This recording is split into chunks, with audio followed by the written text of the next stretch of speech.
안녕하세요. 크리스천 영사학교 연신 목사입니다. 오늘은 머리를 타고 앉아 속이는 미호경의 증상이라는 주제로 생각해 보도록 하겠습니다. 귀신들은 영적 존재이기 때문에 눈에 보이지 않고 귀로 들리지 않으며 과학적으로 증명되지 않습니다. 말하자면 투명인간 같은 존재이죠. 그러나 하나님이나 천사도 마찬가지가 아닙니까? 하나님을 본 사람이 없는 것처럼 귀신도 본 사람이 없습니다. 그러나 하나님을 보았다고 주장하는 사람은 없는데 귀신을 보았다는 사람은 넘쳐나요. 왜 그런지 아세요? 귀신들이 속이는 데 넘어왔기 때문입니다. 그러므로 성경의 잣대로 분별하고 성령의 능력으로 이들의 정체를 알아채지 못한다면 이놈들을 절대로 이길 수가 없어요. 성경에서 미혹의 영이라고 이름을 붙이는 귀신은 속이는 능력이 탁월한 고급령입니다. 성령께서는 이놈을 고급령이나 마귀라고 부르기도 하셨어요. 이놈은 들어올 때나 나갈 때 정체를 남기지 않는다고도 하셨습니다. 그러므로 미혹의 영을 알아채려면 이놈들이 주로 공격하는 장소나 공격 유형을 통해 증거를 수집하고 그 증상을 날카롭게 분별해야 할 것입니다. 미혹의 영이 자리를 잡고 있는 곳은 머리이죠. 이놈들은 머리를 타고 앉아 생각을 넣어주며 속이고 있어요. 대부분의 귀신들은 가슴이나 배에 집을 짓고 살면서 육체의 장기를 망가뜨리고 고질병에 걸리게 합니다. 그러나 미혹의 영은 머리를 타고 앉아 생각을 조종하고 뇌세포를 파괴하는 등의 치명적인 공격을 하는 무서운 놈이에요. 저는 3년 동안 성령으로부터 이놈에 대한 활동과 공격 계략에 대한 훈련을 받았지만 제 스스로 이놈들의 정체를 알아내고 공격을 물리치며 쫓아내는 데까지는 실로 오랜 시간이 걸렸습니다. 그래서 오늘은 이놈들의 정체와 공격을 알아내는 비결을 말씀드릴게요. 미혹의 영이 자리 잡고 공격하고 있는 곳은 바로 머리의 뇌세포입니다. 이놈들이 공격하는 유형은 실로 다양합니다. 그 중에서도 하나님을 부르는 기도나 예수피를 쫓아내는 기도를 하면 이놈들의 정체가 증상을 통해 서서히 나타나요. 당연히 나타나는 것은 머리이죠. 그러므로 머리의 증상이 나타나면 미혹의 영이 잠복하고 있다는 것을 알아챌 수 있습니다. 그 중에서 가장 흔하게 나타나는 증상이 머리가 아픈 두통이에요. 이놈들은 두통을 일으켜서 기도를 못하게 방해하는 것이죠. 머리 전반부에 두통이 일어나기보다는 어느 한쪽에 편두통이 일어나는 경우가 일반적입니다. 그러나 의학계에서는 편두통이 일어나는 원인이 1000가지가 넘는다고 합니다. 그러므로 편두통이 귀신이 일으키는 공격인지 인정하기 어렵겠죠. 귀신들이 일으키는 공격을 아는 것은 어렵지 않아요. 기도할 때마다 편두통이 일어나기 때문입니다. 기도하지 않으면 두통이 사라지고 나타나지 않죠. 다음으로 많이 나타나는 증상이 혼미하게 하는 것입니다.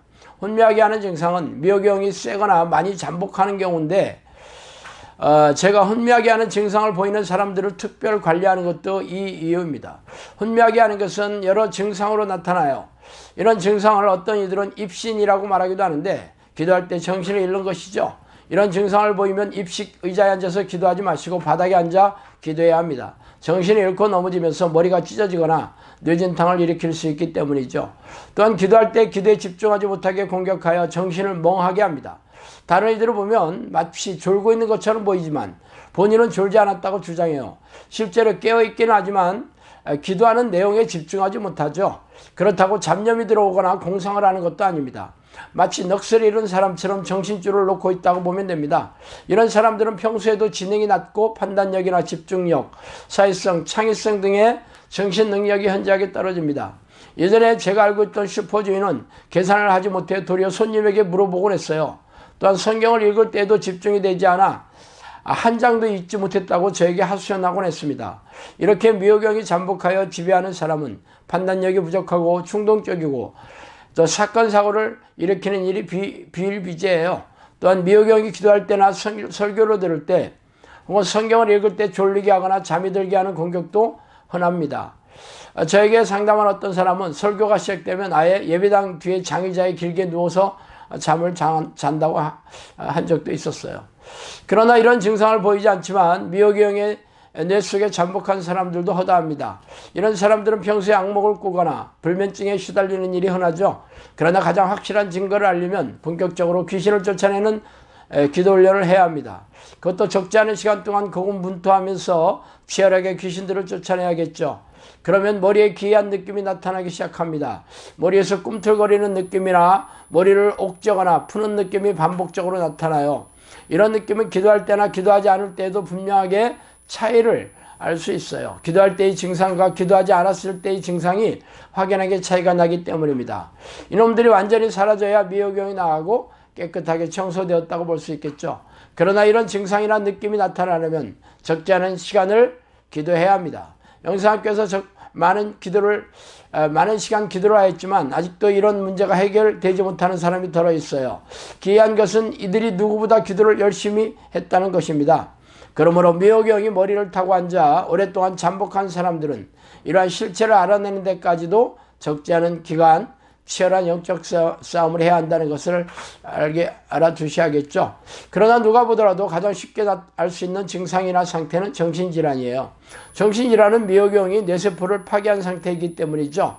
그러므로 불면증이나 우울증, 조울증, 강박증, 공황장애, 간질, 조현증, 혹은 ADHD, 틱장애, 알코올 중독을 비롯한 각종 중독 등이 정신질환이죠. 그뿐만 아니라 치매나 파킨슨 질환도 뇌세포가 파괴되어 생기는 질환입니다. 성령께서는 정신질환이 거의 대부분이 귀신들이 소행이라고 말씀해 주셨으며 저에게 가장 많이 찾아온 사람들이 바로 정신질환자들이었어요. 이들에게서 귀신을 쫓아내고 정신질환을 치유하고 정상적인 삶으로 돌아가게 하는 일이 수도 없이 일어났음 말할 나위 없죠.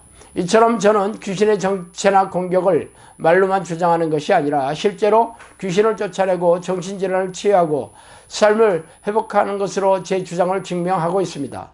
그러나 하나님을 모르는 세상 사람들은